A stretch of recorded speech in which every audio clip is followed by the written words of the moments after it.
അസ്സലാമു അലൈക്കും. പ്രിയപ്പെട്ട സഹോദരങ്ങളെ, സഹോദരിമാരെ, അല്ലാഹു സുബ്ഹാനഹു വ തആല ഈ ഒരുമിച്ച് കൂടിയത് നാളെ അവൻ്റെ ജന്നാത്തുൽ ഫിർദൗസിലും ഒരുമിച്ച് കൂടാൻ അല്ലാഹു നമുക്ക് തൗഫീക്ക് നൽകട്ടെ. ഞാൻ എന്നെ പരിചയപ്പെടുത്തിയിട്ടില്ല. എൻ്റെ പേര് ഫക്രുദ്ദീൻ എന്നാണ്. മലപ്പുറം ജില്ലയിലെ പൊന്നാനി താലൂക്കിലെ എടപ്പാളിനടുത്ത് പന്താവൂരാണ് എൻ്റെ സ്വദേശം. ഇങ്ങനെയൊരു ഉദ്ദേശം, ഇങ്ങനെയൊരു മീറ്റിംഗ് അല്ലെങ്കിൽ ഒരു സംസാരം അള്ളാഹു സ്വീകരിക്കട്ടെ എന്ന് ആമുഖമായിട്ട് പ്രാർത്ഥിക്കുന്നു. പ്രധാനമായിട്ടും എൻ്റെ മനസ്സിലേക്കിത് പറയുമ്പോൾ ഓർമ്മയിൽ വന്നൊരു സംഭവമുണ്ട്.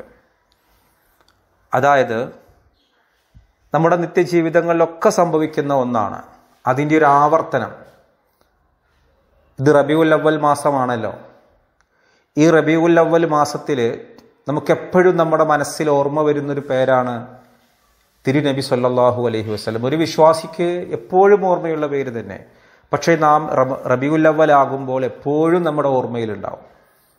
അതിലെ ഒരു സംഭവമാണ് എൻ്റെ മനസ്സിൽ വന്നത്. സംഭവം ഇങ്ങനെയാണ്. നബി സല്ലല്ലാഹു അലൈഹി വസല്ലമയും ഭാര്യ ആയിഷ ബീവിയും കൂടി എന്തൊക്കെയോ പറഞ്ഞ് ചെറിയ പിണക്കമായി. ആയിഷ വല്ലാത്ത രൂക്ഷ ഭാഷയിലാണ് പ്രവാചകനോട് കയർക്കുന്നത്. പ്രവാചകൻ മൗനം കൊണ്ട് മറുപടി പറയുകയാണ്. ആയിഷ എന്തൊക്കെയോ പറയുന്നുണ്ട്. ആയിഷക്ക് ഇങ്ങനെ ദേഷ്യം നിയന്ത്രിക്കാൻ പറ്റുന്നില്ല. അന്ത്യപ്രവാചകനാണ്. ഈ മുഹമ്മദ് നബി സല്ലല്ലാഹു അലൈഹി വസല്ലമയോട് ആയിഷ ബീവിക്ക് അതൊരു ഭർത്താവും കൂടിയാണ്. അപ്പം ഇങ്ങനെ ഈ വഴക്കിടുന്ന സന്ദർഭത്തിലാണ് അബൂബക്കർ സിദ്ദീഖ് റളിയല്ലാഹു അൻഹു കടന്നു വന്നത്. അബൂബക്കർ സിദ്ദീഖ് റളിയല്ലാഹു പ്രവാചകന്റെ ഏറ്റവും അടുത്ത സുഹൃത്തും തൻ്റെ ഭാര്യയായ ആയിഷ ബീവിയുടെ പിതാവും കൂടിയാണ്. അപ്പോൾ ആയിഷ ബീവി ഇങ്ങനെ ഉച്ചത്തിൽ നബിയുടെ മുന്നിൽ വെച്ചുകൊണ്ട് ദേഷ്യപ്പെട്ട് സംസാരിക്കുന്നത് കണ്ട അബൂബക്കർക്ക് വല്ലാത്ത ദേഷ്യം പിടിച്ചു, വല്ലാത്ത സങ്കടമായി. അദ്ദേഹം ആയിഷയെ വഴക്ക് പറഞ്ഞു. നീ ആരുടെ മുന്നിൽ നിന്നാണ് ഇങ്ങനെ സംസാരിക്കുന്നത്? ഇങ്ങനെയൊന്നും ഉച്ചത്തിൽ പ്രവാചകന്റെ മുന്നിൽ നിന്ന് സംസാരിക്കരുത്. ആ രീതിയിലാണ് ആയിഷ ബീവിയെ അബൂബക്കർ സിദ്ദീഖ് റളിയല്ലാഹു അൻഹു ചീത്ത പറഞ്ഞത്. ഈ സന്ദർഭത്തിൽ ആയിഷ മിണ്ടാതെയായി. പക്ഷേ അവിടെയാണ് ഏറ്റവും മനോഹരമായൊരു കാഴ്ച കണ്ടത്.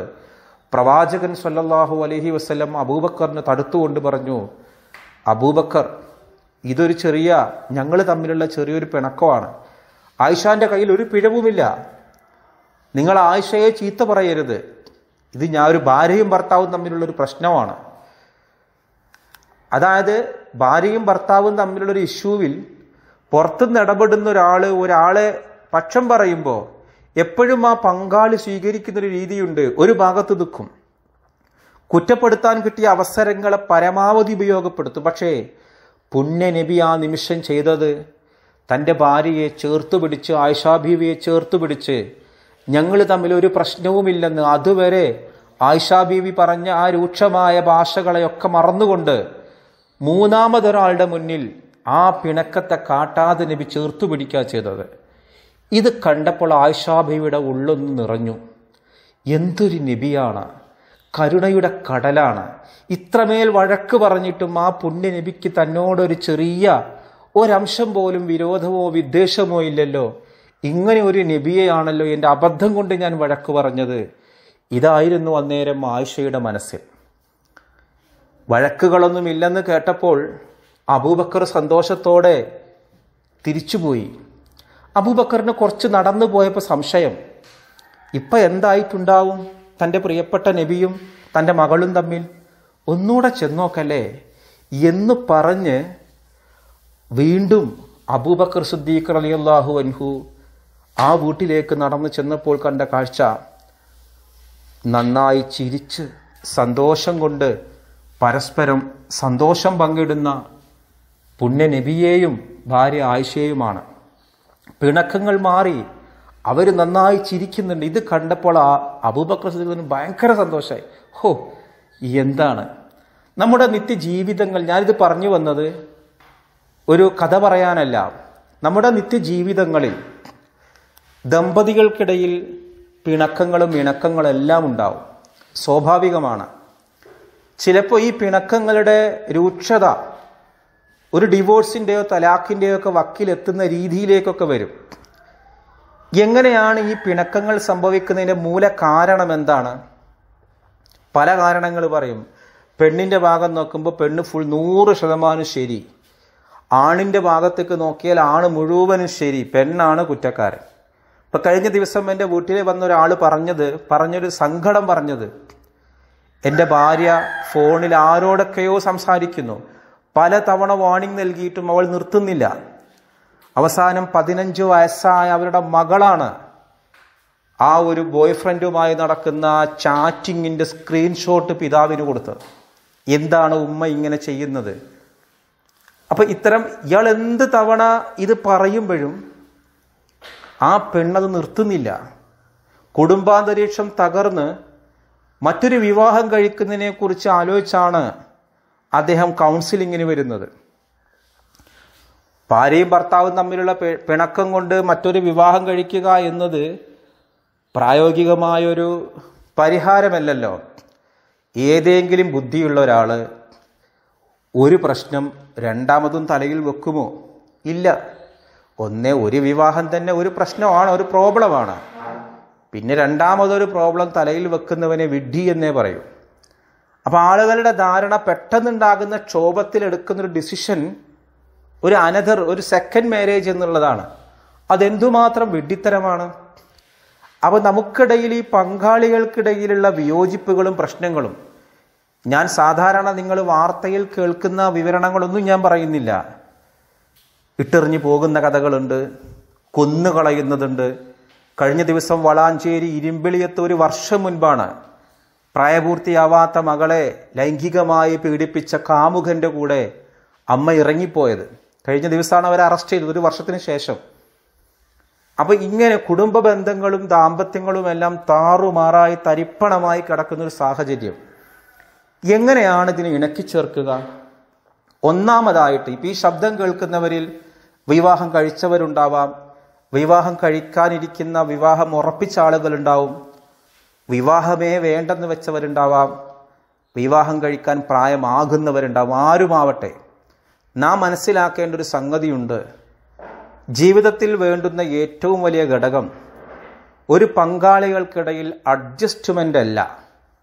ഞങ്ങൾ എങ്ങനെയെങ്കിലും അഡ്ജസ്റ്റ് ചെയ്തോളാം. എന്ത് അഡ്ജസ്റ്റ് ചെയ്യാൻ? നമ്മുടെ ഓപ്പോസിറ്റുള്ള ഒരാൾ പങ്കാളി, ഭാര്യയാണെങ്കിൽ ഭർത്താവിനെ, ഭർത്താവാണെങ്കിൽ ഭാര്യയെ പരസ്പരം മനസ്സിലാക്കുക എന്നതാണ് ഏറ്റവും വലിയ ഘടകം. അതാണ് റസൂലുള്ളാഹിക്ക് ഉണ്ടായത്. ആയിഷയെ ശരിക്കും മനസ്സിലാക്കി. ആയിഷ എവിടെയാണോ ചൂടാവുന്നത്, ആയിഷ എവിടെയാണോ പരുക്കനായിട്ട് സംസാരിക്കുന്നത്, അത് ഉൾക്കൊള്ളാൻ പുണ്യ നബിക്ക് കഴിയുന്നുണ്ട്. അത് കഴിയുന്നത് കൊണ്ടാണ് പ്രവാചകൻ തിരിച്ചു ആ ഭാഷയിൽ പ്രതികരിക്കാത്തത്. ഓരോരുത്തരുടെയും സ്വഭാവ വൈജാത്യങ്ങൾ ഉണ്ടാവും.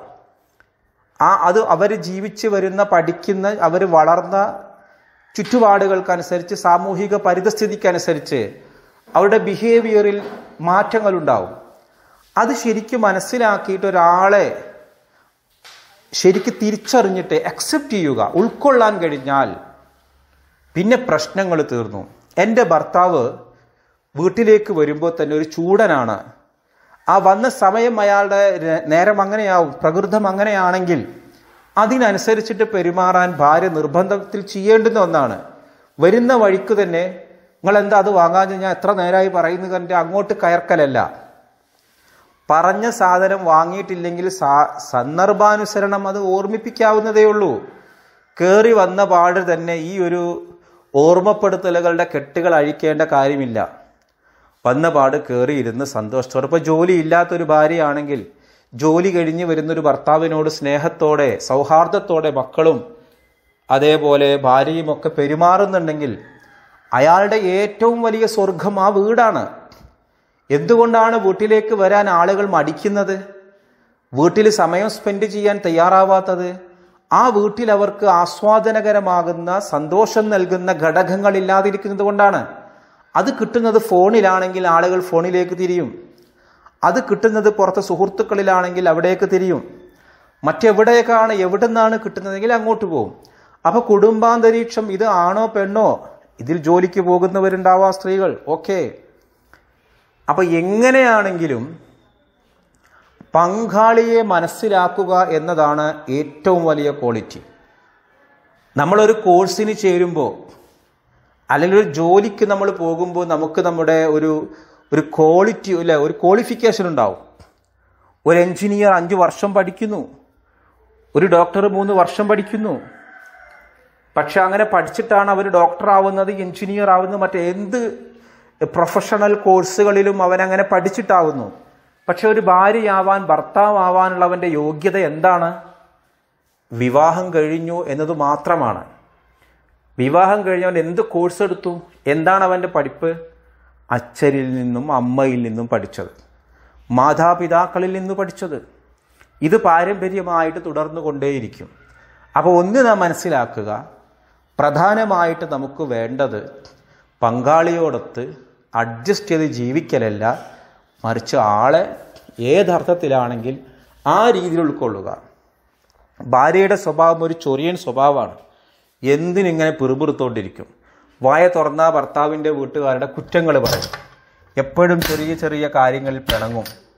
അല്ലെങ്കിൽ സ്നേഹത്തോട് കൂടിയിട്ട് ഇങ്ങനെ റൊമാൻറ്റിക് സംസാരങ്ങൾ ഇഷ്ടപ്പെടുന്ന ഒരാളാണ്. അങ്ങനെ പല രീതിയിലുണ്ട്. പ്രധാനമായിട്ടും 3 രീതിയിലുണ്ട് സ്ത്രീകൾ എന്നാണ്. ചില ആളുകൾക്ക് തൊടുന്നതും തൊട്ടൊരുമി നിൽക്കുന്നതും ചേർത്ത് പിടിക്കുന്നതുമാണ് അവരുടെ സ്നേഹപ്രകടനത്തിൻ്റെ ഏറ്റവും വലുത്. ചില ആളുകൾക്ക് അങ്ങനെ തൊട്ടൊരുമി നിൽക്കുന്നതോ ചേർത്ത് പിടിക്കുന്നതോ അല്ല, വാക്കുകളായിരിക്കും. വാക്കുകൾ കൊണ്ടാണ് അവരുടെ സ്നേഹത്തിൻ്റെ ഹോർമോണുകൾ ഉണരുക.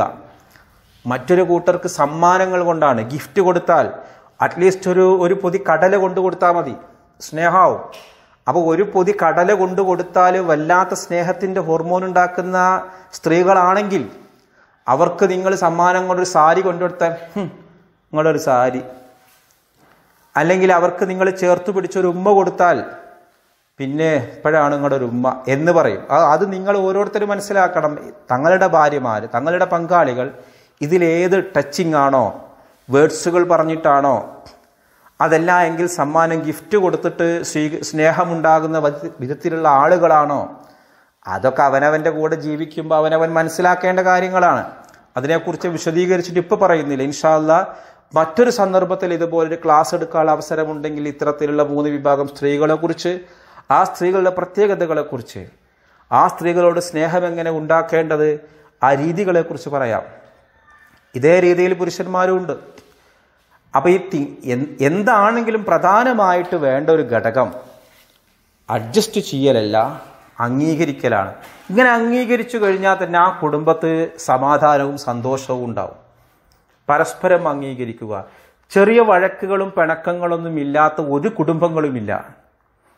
എത്ര പിണക്കങ്ങളുണ്ടെങ്കിലും ഏറിയാൽ 2 days. റസൂലുള്ളാഹി പറഞ്ഞത് 3 ദിവസത്തിലപ്പുറേക്കും പിണക്കങ്ങൾ നീണ്ടുന്നെങ്കിൽ അത് വലിയ പ്രശ്നമാണെന്നാണ്. എൻ്റെ ജീവിതത്തിലെ അനുഭവങ്ങൾ കൊണ്ട് നമുക്ക് പഠിച്ചതും പഠിപ്പിക്കുന്നതുമായ കാര്യങ്ങൾ കൊണ്ട് മനസ്സിലാവുന്നത്, വെറുപ്പില്ലാത്ത വിരോധമാണെങ്കിൽ നമുക്ക് മനുഷ്യന്മാരായിട്ട് ജീവിക്കുമ്പോൾ ദേഷ്യങ്ങൾ ഉണ്ടാവാം, വിയോജിപ്പുകൾ ഉണ്ടാവും. ഇതൊക്കെ ഒരു ദിവസം കൊണ്ടോ 2 ദിവസം കൊണ്ടോ സ്വാഭാവികമായിട്ട് മാറും. പക്ഷെ സ്വാഭാവികമായിട്ടുള്ള ഈ മാറലിന് പങ്കാളികൾ പരസ്പരം വിചാരിക്കണം. 2 കൂട്ടരും ഇങ്ങനെയാണെങ്കിൽ ഒരു ഡേ പോലും വേണ്ട. ഒരാൾ തോറ്റു കൊടുക്കുക എന്നുള്ളത് കുടുംബത്തിൽ ജയിക്കാനുള്ളൊരു മാർഗമാണ്. ഈഗോക്ക് ഒഴിവാക്കുക. അപ്പോൾ ഒന്നാമത് ഞാൻ പറഞ്ഞു, അഡ്ജസ്റ്റ് ചെയ്യലല്ല, അംഗീകരിക്കലാണ്. പിന്നെ രണ്ടാമതൊരു കാര്യം, സ്ത്രീകൾ ചിന്തിക്കുന്നൊരു തോട്ട് പുരുഷന്മാർ ചിന്തിക്കുന്നൊരു തോട്ടും രണ്ടും രണ്ടാണ്. ഇമോഷണലി ചിന്തിക്കുന്നവരായിരിക്കും സ്ത്രീകൾ. എപ്പോഴും ഏതൊരു കാര്യത്തെയും വികാരത്തോടെ ചിന്തിക്കുന്നവരാണ് സ്ത്രീകളെങ്കിൽ പുരുഷന്മാരുടെ ചിന്ത അങ്ങനെയല്ല. ഈ 2 ചിന്താരീതികൾ വ്യത്യാസപ്പെടുന്നത് കൊണ്ട് തന്നെ ഇവരുടെ ആറ്റിറ്റ്യൂഡുകൾ വ്യത്യാസമുണ്ട്, മനോഭാവങ്ങളിൽ വ്യത്യാസമുണ്ട്, ഇവരെടുക്കുന്ന ഡിസിഷനിൽ വ്യത്യാസമുണ്ട്. ഈ ഡിഫറൻറ്റ് ഒന്നിച്ചു കൊണ്ടുപോകുക എന്നുള്ളതാണ് 2 കൂട്ടരും ശ്രദ്ധിക്കേണ്ട ഒരു കാര്യം. അങ്ങനെയാണല്ലോ കുടുംബാന്തരീക്ഷം. അപ്പം നമ്മുടെ മക്കൾക്ക് പറഞ്ഞു കൊടുക്കണം, ഞാൻ പറയുന്നതിൻ്റെ ഭർത്താവിന് മനസ്സിലാവുന്നില്ല എന്ന് പറയുമ്പോൾ അർത്ഥം നിങ്ങൾ ചിന്തിക്കുന്ന പോലെയല്ല അയാൾ ചിന്തിക്കുന്നത് എന്നാണ്. നാച്ചുറൽ, സ്വാഭാവികമാണത്. ഞാൻ ചിന്തിക്കുന്ന പോലെ തന്നെ എൻ്റെ ഭർത്താവും ചിന്തിക്കണമെന്നുള്ള വാശി എന്തിനാണ്? ആ വാശിയാണ് ഒഴിവാക്കേണ്ടത്. അത് ക്ലാഷാണ്. കുടുംബത്തിൽ ആശയ സംഘർഷങ്ങൾ, ചിന്താപരമായ സംഘർഷങ്ങൾ ഉണ്ടാവും. അപ്പോൾ ഒരാൾ തൻ്റെ മനസ്സിലുള്ള ഒരു ഭർത്താവിനെ ആക്കാൻ വേണ്ടിയിട്ട് അയാളെ പിടിച്ചു മാറ്റാൻ ശ്രമിക്കും. കുറച്ചൊക്കെ അയാൾ ആയി വെക്കും, നടക്കുന്നില്ല എന്ന് കൊതറിപ്പോവും. അപ്പോൾ നിങ്ങൾ പറയും അയാളെ പിടിച്ചാൽ കിട്ടുന്നില്ല, അയാൾ തോന്നിയ പോലെയാണെന്ന്. അയാൾ അങ്ങനെയാണ്, അയാൾ അങ്ങനെ ആക്കി തീർക്കുന്നതാണ്. അപ്പോൾ നിങ്ങളൊരാളെയും നിങ്ങളുടെ ഐഡിയൽ ലൈഫിലുള്ള ഐഡിയൽ ഹസ്ബൻഡ് ആക്കാനോ ഹസ്ബൻഡ് തൻ്റെ മനസ്സിലുള്ള ഐഡിയൽ ഭാര്യയാക്കാനോ ശ്രമിക്കരുത്. റിയാലിറ്റിയിൽ നമ്മൾ അംഗീകരിക്കുക. അപ്പോൾ ആ റിയാലിറ്റിയിൽ അംഗീകരിക്കുമ്പോഴാണ് നല്ല കുടുംബാന്തരീക്ഷം ഉണ്ടാവുക. അപ്പോൾ എൻ്റെ സംസാരം ഇപ്പോൾ മണിക്കൂറിലേറെയായി, ഞാൻ അവസാനിപ്പിക്കുകയാണ്. ഇത്തെ ജീവിതത്തിലെ പിണക്കങ്ങളും ഇണക്കങ്ങളും സ്വാഭാവികമാണ്. എന്തു പിണക്കത്തിലും ആ പിണക്കങ്ങളും ഇണക്കങ്ങളും മാറാനുള്ളൊരു മരുന്ന് സ്നേഹം കൊണ്ടുള്ള വാക്കുകളാണ്.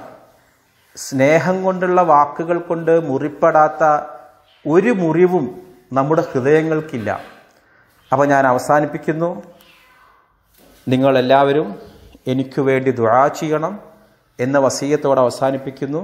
അസ്സലാമു അലൈക്കും വറഹ്മത്തുള്ളാഹി വബറകാതുഹു.